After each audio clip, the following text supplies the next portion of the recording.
Oi oi, it's your boy. Threatening to fight to the death and then forgetting to throw anything but the left. Jack Slack, it's the Jack Slack podcast, and we're coming at you post UFC 297. One of the worst cards in a while. Really not good. The prelims had some moments. The main card was dire. And even though we were talking about at the start of the week how there aren't really that many Canadian fighters right now, in the UFC at least. And then every Canadian every Canadian man on this card lost. The Canadian women held up their end, so that was good. But yes, deeply cursed card. Dricus du Plessis versus Sean Strickland was as sloppy and messy as everyone said it would be. Raquel Pennington versus Mayra Bueno Silva sucked like everyone expected it to. And then the absence of names on the card did not produce one of those surprisingly decent cards where afterwards people use it to justify not wanting more. It'd be like, actually, sometimes it's the cards with the least names on that have the most finishes because guys are trying to impress. It's like they're always trying to impress. That's how they get paid.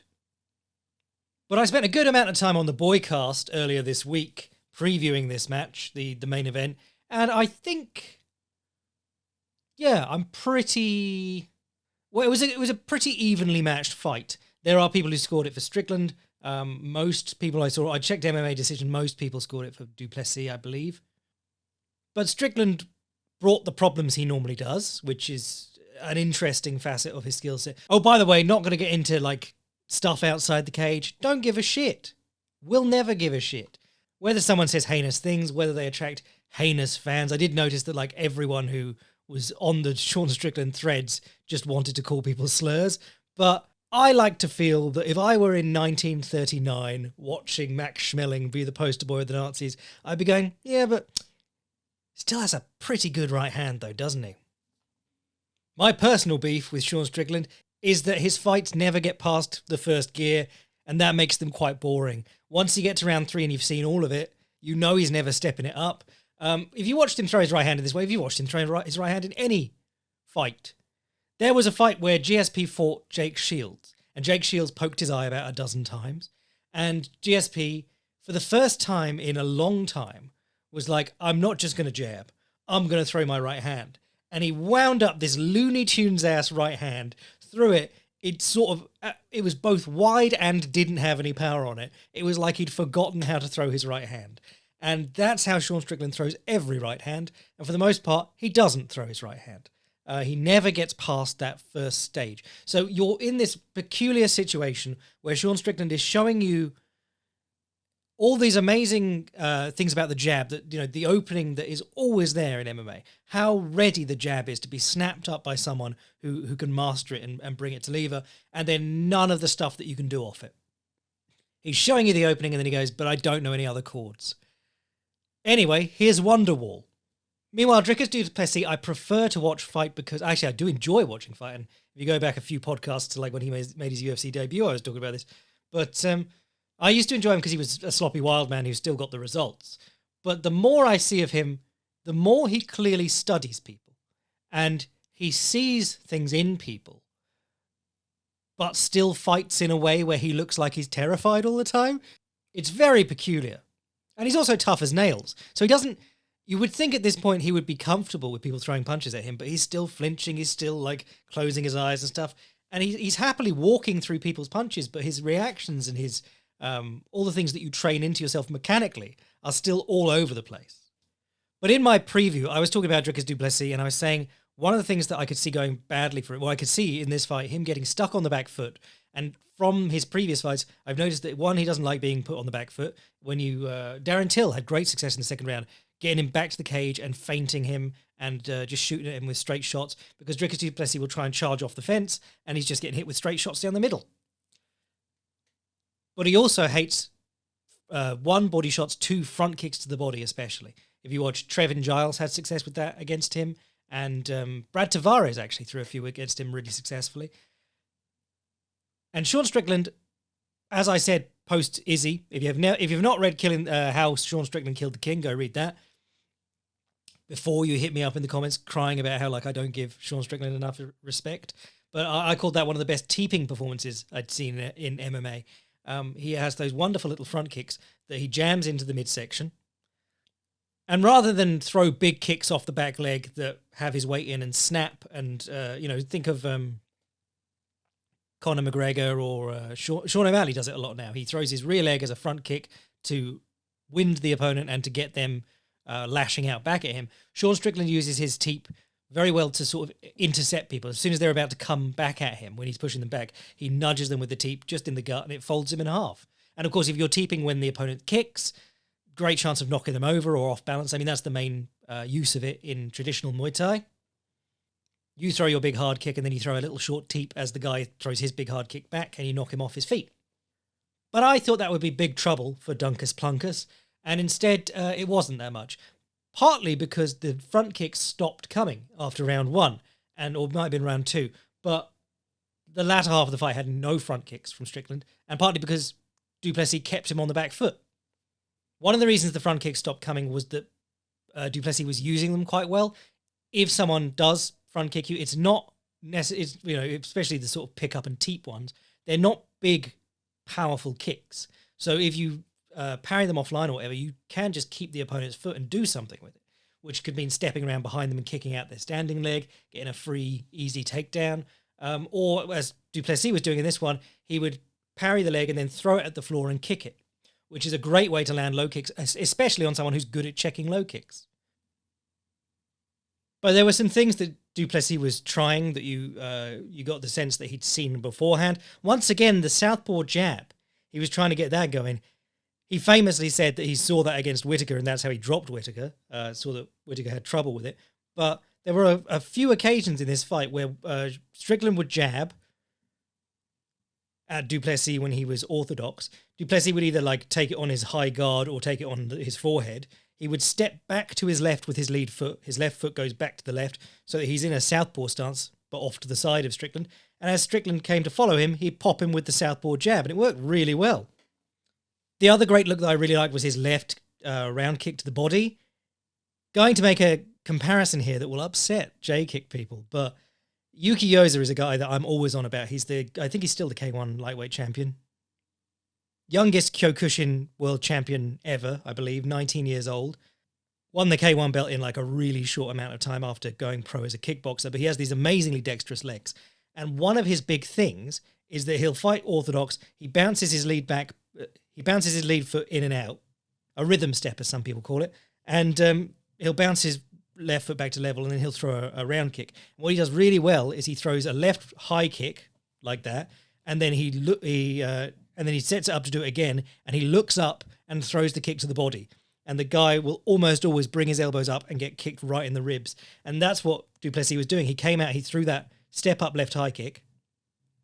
Not quite in the same way as Yuki Yoza. He wasn't bouncing in and out, but he came out and threw the step-up left high kick a couple of times. And then he stepped forward again, threw his chin up in the air, looked up really high, puffed his chest up, projected everything forwards and upwards, and then kicked him in the body. And it kept landing, that body kick. It was fantastic.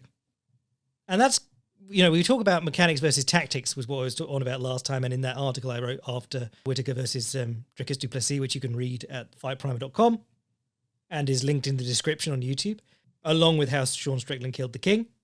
But we were talking about tactics versus mechanics, and mechanics being how clean your overall technique is, and tactics being things that you train specifically for people or tricks that you bring into play, and how in a straight punch-for-punch contest, mechanics have a big effect. But if you're aware of the openings in someone, you've spotted the openings in them, you can start setting them up with good connections that will catch them dead to rights, even if your form isn't the prettiest.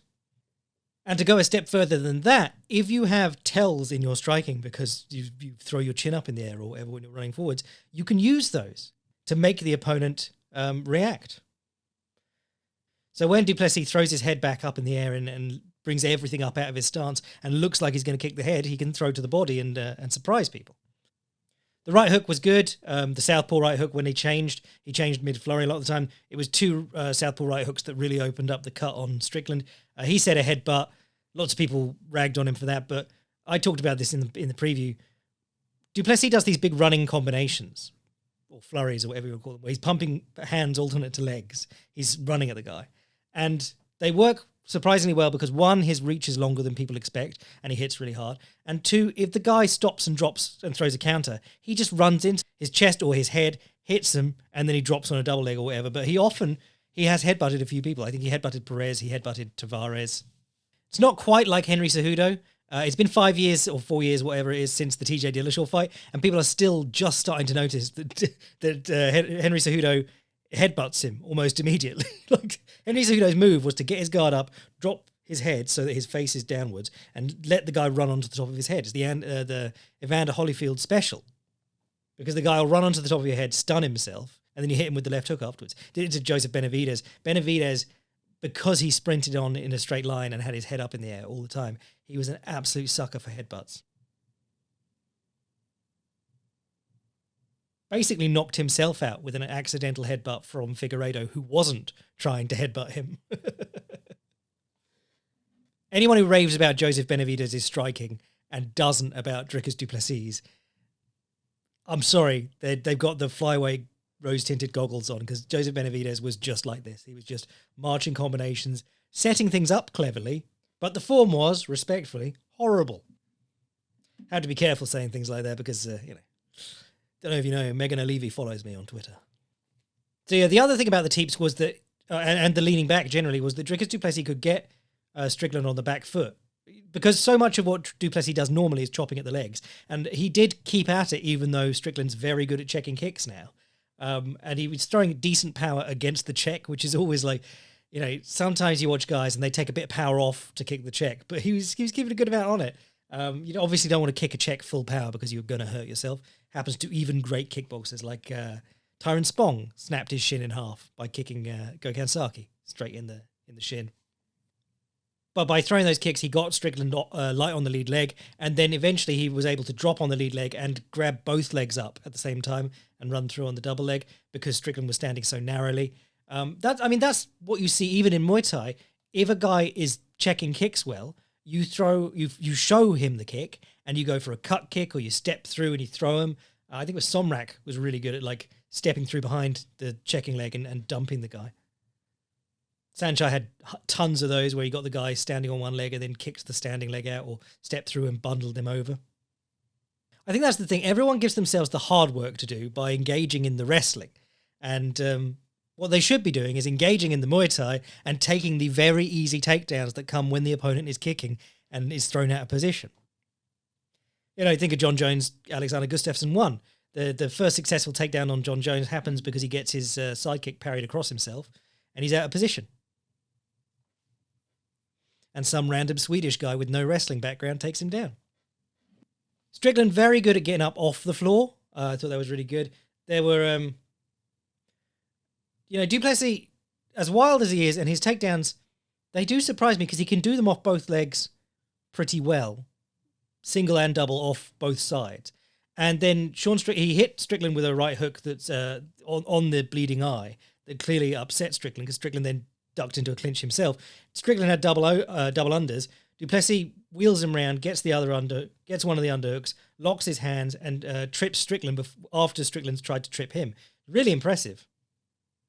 Especially because Strickland, he demonstrated good getting up after takedowns in this one, but he's been very hard for people to take down and keep down in the past. So du Plessis got the decision, and Sean Strickland goes back to headlining every other Apex fight card. Yeah, it was really interesting. Du Plessis wants Israel Adesanya now. And again, not getting into like things people have said because it all got a bit tense last. I got the sense that the UFC didn't do the du Plessis Adesanya fight the first time because they didn't want the sort of race and colonialism and stuff angle. But I do think that there was something lost in that whole like I'm a real African thing when you're talking about like where people are training, because it is good for a place to produce a world champion. It's good that Conor McGregor stayed in Ireland and trained at Straight Blast Gym. Granted, John Kavanagh and Straight Blast Gym haven't produced another fighter of that level yet, but in terms of like encouraging people to take up training, encouraging people to look at the sport, having someone training locally is much more of a big deal than having someone who is of your nationality training at American Top Team or City Kickboxing or one of those other amazing camps that's half a world away from you. So I think there was something interesting that was sort of lost there, and I do hope this is massive for South African MMA because they've had EFC. Is it EFC? The African fight promotion. But they've had that there for a while. There's some guys coming up in it. So, yeah, hopefully they have a little, I was going to say renaissance, but just naissance. Co-main was Raquel Pennington versus Mayra Bueno Silva. And this was basically like someone who does cool stuff and has better techers, Mayra Bueno Silva, against someone who actually turned up like a professional athlete and was prepared to do 25 minutes hard work. Because Mayra Bueno Silva, for the first round, 2.5 rounds, I would say, she looked really good. Like she was moving Pennington back onto the fence, beating her up a bit. Every time they entered the clinch, Mayra Bueno Silva was out pummeling her. When Raquel Pennington grabbed a single leg, Bueno Silva threatened the ninja choke so sufficiently that Raquel Pennington popped her head up. And then, important point, because other people were threatening the ninja choke on this card, Arnold Allen. And then when the guy stood up, he didn't do anything. But the moment that Raquel Pennington's head came up off Mayra Bueno Silva's chest, Mayra Bueno Silva elbowed her twice in the face on one leg, which is what you love to see. If you get a kick caught or if someone's holding a leg, fucking elbow them in the face if they're standing up, right? And she kept getting on Raquel Pennington's back and not really getting anything out of it. She threatened the rear naked choke, but yeah, it's one of those. There's that whole debate there to be had. Getting on the back is not actually that valuable. Getting on the back on top of someone is valuable. But mainly, just in round 2, halfway through, or is it round 3, all the air went out of Mayra Bueno Silva. And suddenly, doesn't matter that she has interesting techniques. She'd start leaning on Raquel Pennington in positions where she shouldn't. She'd have, Pennington, she'd move in on her, hug Pennington, over her arms and lean on her against the fence, and Pennington would just turn her around because she had the underhook. So there were a couple of occasions in this fight where Pennington was, I want to say close to finishing, but she doesn't really finish people much, so she wasn't that close to finishing. But yeah, the last, it was there was 2 competitive rounds, and then there were 3 rounds where Mayra Bueno Silva was basically not doing anything. So yeah, only got herself to blame for that, but it's early days. How old is she?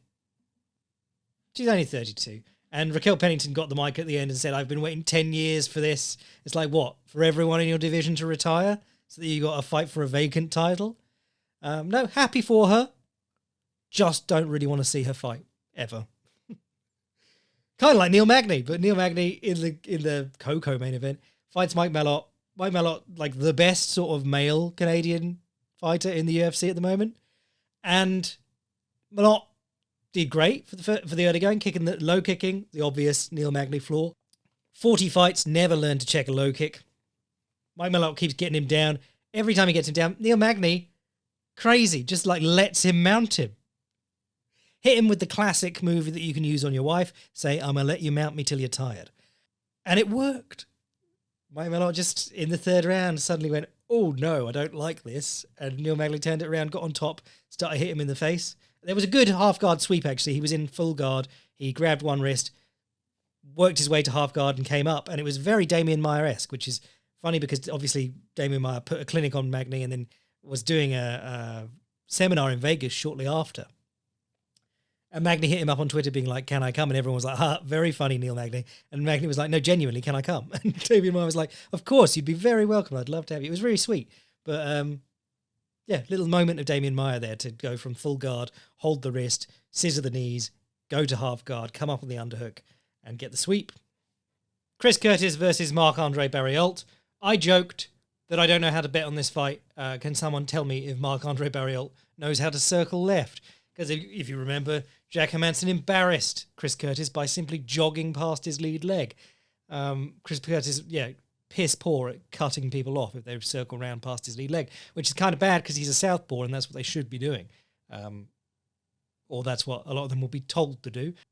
Barriault did that briefly, and Chris Curtis, instead of showing us his newfound ring-cutting skills, sadly they don't exist, he turned his back and was like, fight me, brah, which is what John Lineker used to do whenever he couldn't cut the cage. In fact, he did it in his last one against that Stephen, whatever his name was, in one that he probably should have lost. But they slowly picked up. You had all the Curtis looks, the snapping left, the southpaw left straight, there's sort of a jab where he leans where he turns his hips all the way through to reverse facing. The right uppercut to the body, the wide left to the body. It was all there. It was all good. He had good success with a step-up lead leg kick, which is always something you want to see in an open stance matchup. And Barriault, he kind of like Sean Strickland in the main event, had success the one time that he double jabbed and then he didn't realise. Because when you jab at Chris Curtis ducks down or turns behind his shoulder and ducks down, and then you hit him where he is. You hit him where he moves to. Except Marc-Andre Barriault didn't work that out. What would have been good for him, I thought, or rather I was thinking halfway through the second round, was if you can't double jab and then punch him to where he is, jab and then grab his head.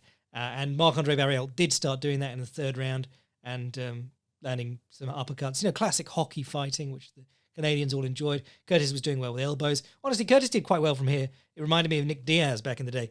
He'd let people get the double collar tie on him, both hands behind the head, and then he'd just punch their body. Or he was very good at grabbing their head with one hand over their arms and shrugging his shoulder and popping the arms off. Fedor was good at that too, actually.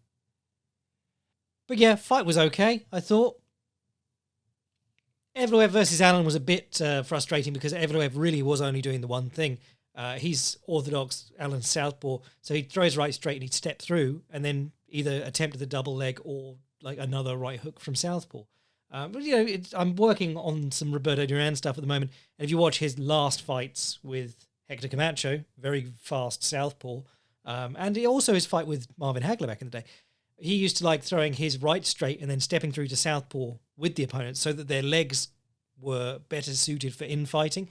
If you try and move straight in on someone and get chest to chest and they've got their right leg forward and you've got your left leg forward, your knees will get in the way of each other and your bodies aren't lined up in that way. Whereas if you take the same stance as them, it all, you can mesh together quite well. So Duran would happily switch feet because once you're infighting, you're infighting. It's kind of like Hagler himself used to do a lot of outfighting from southpaw. I mean, he mainly fought orthodox fighters, so it makes sense that he would do this. But he mainly fought on the outside southpaw, and then when he moved in and started infighting, which he was very good at, he'd do it with his left foot forward. The other thing that got Allen caught was something that was getting him caught against Max Holloway. Because he's so quick and he's got a very fast jab, he dangles his lead hand very low. But it means that whenever he lunges in, if your hand is up at shoulder height and you just poke it towards him, and his head's going in that way anyway, you're going to hit him first. So he got dropped by one and he got wobbled by one later on. Just jabs as he was stepping in. Doesn't really engage in the hand fight enough. But I love his left hand to the body. It's always great. And the way that he jabs and moves both feet and then moves both feet again on the left to the body so he makes real distance. I really like that. Came close on the old ninja choke. Even though DC's going like, oh, it'll never work, and then he does it, he snaps it down. It's really powerful. It's a really powerful choke. And if the guy is pushing into you, which because Evloev picked up the single and was trying to push to the fence, he was pushing in, you've got a great chance of catching his head and keeping it low. Evloev had to go into like a gator spin and almost break his own neck to get out of it the last time. But I thought the wrestling in this one was really fun because Evloev has good wrestling and Arnold Allen is pretty good at scrambling up. If you watched, he didn't get stuck on the bottom, or rather he didn't get stuck flat for very long at all in this fight. He was always onto all fours getting up. And then every time he got pushed to the fence, he was controlling one hand and not letting Evloev lock his hands. It's a loss for Allen and it's a win for Evloev, but it was, it looked good for Allen how well he was handling the grappling, I felt. But the issue of the opponent's jab, because he's so explosive and he's quite a minimalist in terms of his output a lot of the time, he's more of a big banger than he is a Max Holloway. If someone can comfortably throw with him for 5 rounds and keep landing that jab, it can be a real... it's kind of like the Teep we were talking about earlier. If you get intercepted with something, even if it's a shorter, less powerful strike every time, it really takes it out of you conditioning-wise. Very mentally tiring as well, to always be getting cut short on the thing you're trying to do. It's like trying to deadlift and someone puts their foot on the bar. So on to the prelims. Sean Woodson versus Charles Jourdain. I thought this was a bit slow. People liked it, but it did get cooking in the last round. I liked what Jourdain was trying to do. He was trying to corner Woodson. It was not through lack of trying. Woodson was actually doing pretty well getting himself off the cage. You saw Jourdain look for wheel kicks along the cage. You saw him looking for single legs along the cage. And Woodson is so tall and long. His other foot is like 5 feet away from Charles Jourdain, so he's not going to be able to kick it out. Jourdain would pick up a single leg out in the open and try and run the pipe, and it would just, like, Sean Woodson would slowly hop around him. Did almost get his guillotine in the last round. That Charles Jourdain guillotine's really good. He gets the full deep V double enclosure, get the elbow underneath the windpipe so that you're squeezing both sides in a blood choke rather than a wind choke. Woodson, he's one of those fighters that annoys me by doing the you missed thing all the time. Bill Algeo does that. Like, he'll come out, and if the guy throws a kick that misses or falls short, which almost everyone does immediately in MMA because everyone's backing up all the time, so things always fall short. And then he does that thing where you, like, look out into the crowd with your hand shading your vision from the sun. And he does it for every strike. Like, just once would have been enough, mate.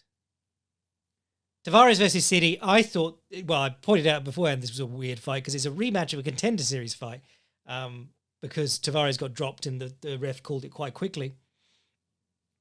But it turned out to be probably the best fight on the card, even though they gave Fight of the Night to the main event. Tavares might have screwed him here, or Tavares, whatever his name is, might have screwed City here because he missed weight. But it does, I mean, yeah, he got dropped by not that big a shot in the first fight and finished off it. I mean, quote unquote finished, whatever. In this fight, he was taking the same shots pretty well. And you're thinking, well, you did come in like 5 pounds overweight. I thought they gave it to the wrong person here anyway. I thought City did better work. Tavares had a great first round. He was landed that slide back and southpaw left, wide left to the body as a counter, Gervonta Davis style. And then he threw a nice high kick into a 1-2 to score a knockdown at the end of the round. But a lot of the second and third round was City going forwards, pressuring him, cornering him against the fence, and really using it well, like throwing a high kick to hit his guard and then come in with flurries afterwards. Hit him with some really good right straights down the pipe. Tavares was having more success switch hitting, whereas City was having more success as a one-stance pressure fighter. But honestly, looking forward to more of both of these guys. For as much as I shit on the Contender Series lads had the best fight on the card, to be honest. Julian Robertson beat Polyana Viana very easily. The Naruto Weeaboo's favourite versus Jack Slack's favourite, Julian Robertson. Always fun to watch her takedown. She's got like quite a repertoire. Grabbed the single leg in the first round, ran the pipe. Second round, I think she got the double. I can't remember. But just got top position and pounded her out in the second round. Viana looked hopeless.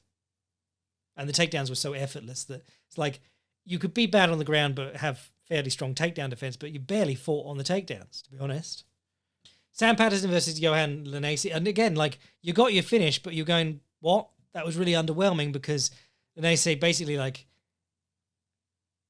he got snapped down along the fence, which is, neither here nor there. It happens sometimes. And then he just sort of sat there while Patterson got on his back, and then he didn't really react as Patterson was starting to choke him. It was like he was going in his head, stay calm, you got this, and then realised, oh, actually his hand's already under my chin. Was interesting because Patterson used the sort of hip clamp finish of or position to finish the rear naked choke. You can have both hooks in, you can have a body triangle, or you can have one hook in, and then the other leg, you pinch your knee to the outside of the opponent's hip and you cross your feet underneath their butt. Really good position for, if you only get one hook in, it's a really good position, but it's a really good position for neck cranking people. Damian Maia did a lot of work from that position. And Jasmine Jasudavicius, I thought it was Judavicius, but it's Jasudavicius, beat Priscilla Cachoeira in an arse-kicking, one-sided arse-kicking. Got her under. I mean, Priscilla Cachoeira missed weight as well. What a dumb bitch. I hate this girl so much. Mainly because she tried to gouge out Julian Robertson's eye, but she's also missed weight a ton of times. If you watch her fight with Miranda Maverick, she gets put, that was her last fight. She got put on the bottom and she starts trying to pull Miranda Maverick's tit out to get the ref to like intervene or just to throw Maverick off so she can get some space to get up. It's like, how much do you need to cheat, bruh? I mean, she also fights like shit, but like that's something that I pointed out in an article in Fightland back when she got the fight out of nowhere with Valentina Shevchenko. It was obvious they wanted Valentina Shevchenko to be a star. They gave her this fight in a new division. They found this undefeated prospect from Brazil, and then I watched her fights and I was like, this girl's crap. This is a setup here. And then, of course, famously, it was a one-sided ass-kicking, and was it Mazzagatti? Forgot to stop it. But anyway, I felt like her heart wasn't in this because I didn't even really notice her cheating. I noticed, like, she tried one Brazilian tap in a DAS in the first round. Don't know if it really worked, but you did notice when the DAS was actually locked in at the end of the fight, Jasudavicius did the smart thing and held on to it and made the ref break them, which is what you should do against. Well, I mean, you shouldn't have to do it against everyone, but you should do it against everyone. But especially if you're fighting cheating trash like Cachoeira, you got to do that. And then Jimmy Flick versus Malcolm Gordon. I was watching this going, bro, Malcolm Gordon, what is it that you do? Because he starts the fight well, gets top position, starts beating him up, and then loses top position and ends up on the bottom. And then he starts the second round, backs him onto the fence, presses in, and Jimmy Flick sort of just ducks under his armpit, and Malcolm Gordon falls onto the bottom and gets arm triangled. Malcolm Gordon's on a 2-7 run or something like that. Oh, 2-5, not as bad. But it would have been worse if he hadn't drawn out of the fight with Alan Nascimento, because he would have got finished there too. Yes, his win over Francisco Figueiredo, who turned out to not be good anyway, doing a lot of heavy lifting. So those were your fights. They were not great, if I'm honest. And then we got a week off next week. So sadly, it meant that I had nothing to break down this weekend, which I normally, for the last, 4 or 5 months, I've been writing something every weekend after the fights, getting it out for the Patreon boys. This week I'll write something I want to write. I'll do something interesting. I mean, I've been watching all this Duran film. I don't know if I have time to turn around an Advanced Striking 2.0 Roberto Duran. We've got a great one card coming up. Well, great in relative terms. Takeru versus Superlek. You've got some other weird shit on that card. There's things happening. Oh, we got Fury versus Usyk coming up as well. We've got to talk about that. 17th of February for that one, though. So yeah, we'll find stuff to talk about. But if you want to see what I'm writing at any time, including the previous 2 articles on Dricus du Plessis and Sean Strickland's incredible performances in their last fights, check out fightprimer.com. If you want to read any of the extra stuff that I write for the Patreon boys and get in on the extra podcast every week, the Boycast, sign up to the Patreon. And if you want to send an email to the podcast, jackslackpodcast@gmail.com. I am your boy, Jack Slack. These 2 terrible middleweights would still beat Gegard Mousasi on his best day. Bless.